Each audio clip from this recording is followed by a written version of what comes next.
Caption तथा म व्यक्तिगत विष्णु नेउपानेको तर्फबाट न्यानो अभिवादन गर्न चाहन्छु। ल आजको यो वार्षिक कार्यक्रम विद्यार्थीले वर्षभरि गरेका विद्यार्थीको प्रगति विवरणहरूलाई यस सलेस फुलबारी स्कुलले प्रस्तुत गरेको छ र यो सलेस फुलबारी स्कुलको प्रगति दिन दुगुना चार चौगुना हुँदै जाओस् र यस्तो प्रतियोगिताहरू अथवा यस्ता विद्यार्थीलाई हौसला बनाउने कार्यक्रमहरू उहाँले प्रत्येक साल गर्नुहुनेछ भन्ने मैले आशा लिएको छु र यस भेगका यस 12 नम्बर वार्डका अथवा यो लाइनका यस भेगका विद्यार्थीहरूलाई गुणस्तरीय शिक्षा दिने कुरामा उहाँ प्रयत्नशील हुनुहुन्छ, प्रयासरत हुनुहुन्छ र पक्कै पनि यहाँबाट बाहिर जाने विद्यार्थीहरूले आफ्नै घरको तितो मिठो खाएर आफै आमा बुवासँग राम्रो गुणस्तरीय शिक्षा लिने प्रयास गरिरहनु भएको छ र उहाँले त्यो गुणस्तरीय शिक्षामा हुनुपर्ने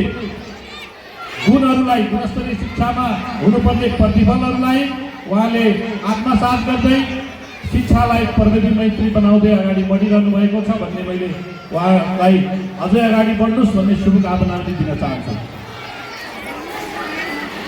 र आज यो अभिभावक भेलामा म अभिभावकज्यूहरूलाई एउटा भनाइ पनि अघि नै हाम्रा पूर्ववक्ता मित्रहरूले भनिसक्नु भएको छ, हामी विद्यालय सर्वोपरि होइन, हामी विद्यालय मात्रैले विद्यार्थीको भविष्य गुणस्तरीय शिक्षा दिने कुरामा हामी सफल हुने छैनौँ। त्यसमा सबभन्दा महत्त्वपूर्ण योगदान भनेको तपाईहरुको हो, जसले आफ्नो बच्चालाई टिफिन बनाएर एउटा ब्यागमा टिफिन, कलम, कपी हालेर चाहिँ पठाइदिनुहुन्छ। उनीहरूलाई मिठा मिठा खाजाहरू पठाइदिनुहुनेछ र त्यो खाजा मात्रै होइन, त्यो खाजा त्यो विद्यार्थीको सपना हो, त्यो विद्यार्थीको भविष्य हो र तपाईँ अभिभावकको भोलिको सपना पनि त्यसैमा जोडिएको हुन्छ। त्यसैले ती खाजा, त्यो ब्याग, त्यो कलम, कपीलाई तपाईहरुले चाहिँ एकदमै मायाको साथ पठाइदिनुहोस् र त्यो भोलि तपाईहरुको सहारा पनि बन्न सक्छ। तपाईहरुको सहारालाई साथ दिनलाई म सम्पूर्ण विद्यार्थी भाइ बहिनीहरूलाई पनि म भन्न चाहन्छु, आमाले बुवाले के गर्दै हुनुहुन्छ र तिमीहरूको भविष्यको लागि के गर्दै हुनुहुन्छ? विदेशमा रोजगार गर्दै हुनुहुन्छ कि खेतमा काम गर्दै हुनुहुन्छ? तपाईहरुको भविष्य बनाउनको लागि उहाँ दिन रात प्रयत्नशील हुनुहुन्छ र सम्पूर्ण अभिभावकको सम्पूर्ण सम्पत्ति नै ती बाल बच्चाहरू हुन्, हाम्रा विद्यार्थीहरू हुन्, कलिला नानीहरू हुन्। उनीहरूको भविष्य उज्जवल भयो भने, उनीहरूको सपना साकार भयो भने पक्कै पनि तपाईहरुको बुढेसकालको एउटा लट्ठी अथवा सहारा त्यही बालबालिका हुनुहुनेछ। अहिलेको समाज, अहिलेको प्रविधि अघि पनि एउटा नाटक मार्फत आइसकेको छ, मोबाइलले कतिसम्म हानि गर्छ भन्ने कुराहरू, र त्यही मोबाइल हो त्यो बच्चाहरूलाई संसार देखाउने पनि त्यही मोबाइल नै हो। जुन कुरालाई हामीले सही सदुपयोग गर्न सकिन्छ, सही प्रयोग गर्न सकिन्छ, त्यसले हामीलाई सफल पनि बनाउँछ। अहिले इन्टरनेटको प्रविधिको जमानामा अहिले च्याट जीपीटी र एआई भन्ने कुराहरू त्यो मोबाइलभित्रै छ।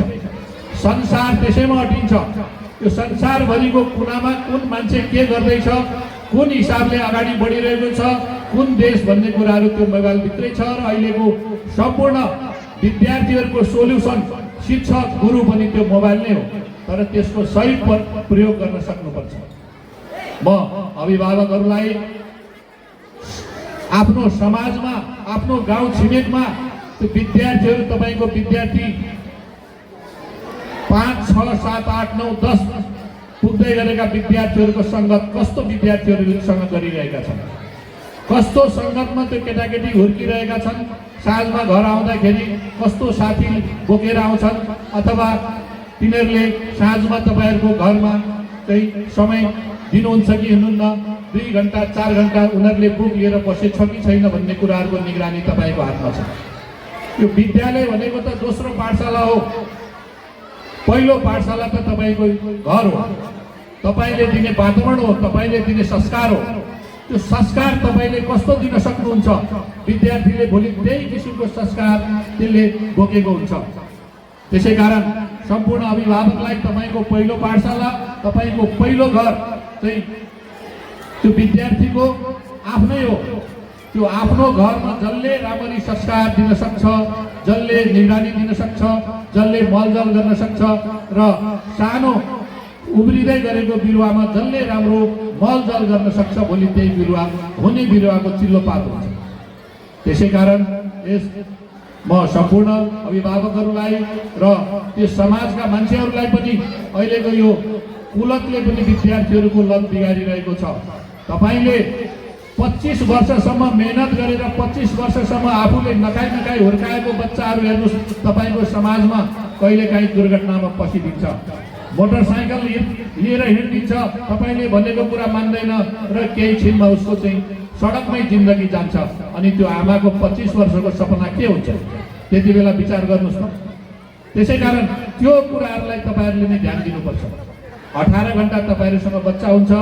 पटक पटक म भन्ने गर्छु अभिभावकलाई, तपाईको बच्चा स्कुल जाँदै गर्दा, स्कुलबाट फर्किँदै गर्दा तपाईहरुले सोध्नु होला, तिमीले आज के गर्यौ, स्कुलमा के गर्यौ, कुन सरले कुन म्यामले आज के विषय पढाउनु भयो र तिमीहरूको होमवर्क के छ। होमवर्क गर्ने छ भने होमवर्क गर र होमवर्क गर्न सकिसकेपछि तपाईले पक्कै पनि आफैसँगै उसलाई आफ्नो व्यावहारिक ज्ञानहरू घरैसी कामहरूमा पनि लगाउनु पर्ने हुन्छ।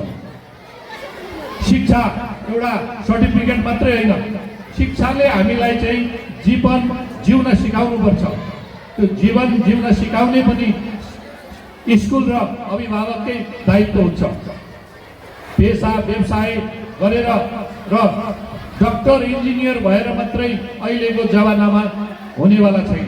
सबै विद्यार्थीहरू डाक्टरै हुन्छन्, सबै इन्जिनियरै हुन्छन् भन्ने पनि छैन। अहिले त अघि नै यो हाम्रो सर्वाङ्गीण विकास विद्यार्थीको खेलबाट पनि अहिले हामीले मनकी आम्दानी गर्न सकिन्छ। एउटा क्रिकेट जस्तो खेलले, फुटबल जस्तो खेलले देश र विद्यार्थीको नाम समेत चम्काउँछ र आर्थिक उन्नति पनि गर्न सकिन्छ। अहिले जुनसुकै क्षेत्रमा तपाईहरु विद्यार्थीलाई लगाउनुस्, विद्यार्थी राम्रो हुनुपर्छ, उत्कृष्ट हुनुपर्छ। जुनसुकै क्षेत्र पनि अहिले एकदमै राम्रो छ, अहिलेको प्रतिफल एकदमै राम्रो छ। म विद्यार्थी भाइ बहिनीहरूलाई पनि म भन्न चाहन्छु, जसले अहिले जति चाहिँ किताबमा 6 घण्टा निहुरिन सक्छ, निहुरेर किताबलाई अध्ययन गर्न सक्छ, उसको शिर जहिले पनि समाजमा उच्च रहन्छ। भोलि उसले आफ्नो परिवार, आफ्नो आमा बुवालाई पक्कै पनि सुखी राख्छ र समाजमा आफ्नो शिर ठाडो गरेर हिँड्न सक्छ। त्यसै कारण अहिलेको 4 घण्टा र 6 घण्टा समय तिमीहरूले किताबमा निहुरेर पढ्न मेहनत गर्यो भने त्यो मेहनतले पक्कै पनि सफलता दिन्छ भन्ने म भाइ बहिनीहरूलाई अनुरोध गर्छु। अहिलेको जमाना, अघि जमानामा त्यो 10,000 को कमाइले 20,000 को कमाइले हुनेवाला केही पनि छैन। तिमीहरूले लाख रुपियाँ कमाउनु पर्छ र आफ्नो सुख सुविधा भोगी हुनुपर्छ। भोलि सरर गाडीमा चढ्नको लागि पनि अहिलेको 6 घण्टा तपाईहरुले निहुरेर किताब हेर्ने बानीले नै त्यो कुरा गर्नेछ। र समय पनि म विद्यार्थी भाइ बहिनीहरू पनि सँगै भएकोले समयको पनि ख्याल गर्नुपर्छ। अहिले तपाईहरुले समयलाई ख्याल गर्नु भएन भने भोलि त्यो समयले पनि तपाईहरुलाई ख्याल गर्दैन, त्यो समयले पनि चटक्कै छोडेर तपाईहरुलाई जान्छ। अहिलेको समयले तपाई जति सदुपयोग गर्नुहुन्छ त्यति बेला भाइ बहिनीहरूको चाहिँ उज्जवल भविष्यको त्यो समयले नै, त्यो समयको ख्याल गर्दा उज्जवल भविष्य निर्माण गर्न सहज हुन्छ। र अहिले समयलाई टार्दै जानुभयो भने त्यो समयले पनि तपाईहरुलाई पछि छोड्नेछ। आजको होमवर्क म भोलि गर्छु, आज म पढ्नलाई ध्यान दिन, म भोलि मेरो दिदीको बिहे पछि म भोलि पढ्नेछु। अब आउँदै गरेको सरस्वती पूजामा म चाहिँ हाहु गर्छु र भोलि सरस्वती पूजा सकेपछि म पढ्छु। त्यो पनि भएन, अब अर्को दशैं तिहार छठ आउँदैछ, त्यो छठ पछि म मेहनत गर्छु भन्दा भन्दै समयले भोलि भन्दा भन्दै समयले नेटो काटिसकेको हुन्छ र तिम्रो भविष्यसँग समयले पनि नेटो काटिसकेको हुन्छ। त्यसै कारण त्यो समयलाई ख्याल गर्ने मान्छे पक्कै पनि सफल हुन्छ। र म सम्पूर्ण अभिभावक तथा भाइ बहिनीहरूलाई अहिले नै सचेत भएर समयको पनि ख्याल गर्ने र हाम्रा चाहिँ साथी सहयोगी सपनाहरूलाई पनि ध्यान दिँदै अगाडि बढ्नुहुनेछ भन्ने म अनुरोध गर्छु। र यस प्रत्येक वर्ष आयोजना गर्ने हाम्रा यस सलेश फुलबारीले आज यो विद्यार्थीहरूको प्रतिभालाई, विद्यार्थीको हौसलालाई चाहिँ बढाउनलाई यति भरमरजोड प्रयास गर्नुभएको छ र अभिभावकको उपस्थिति पनि राम्रो छ। तपाईँहरूले पक्कै पनि बाहिरको सुविधा यी पाउनुहुनेछ भन्ने र स्कुल विद्यार्थी र शिक्षकहरूले पनि एकदमै मेहनत गर्नुहुनेछ।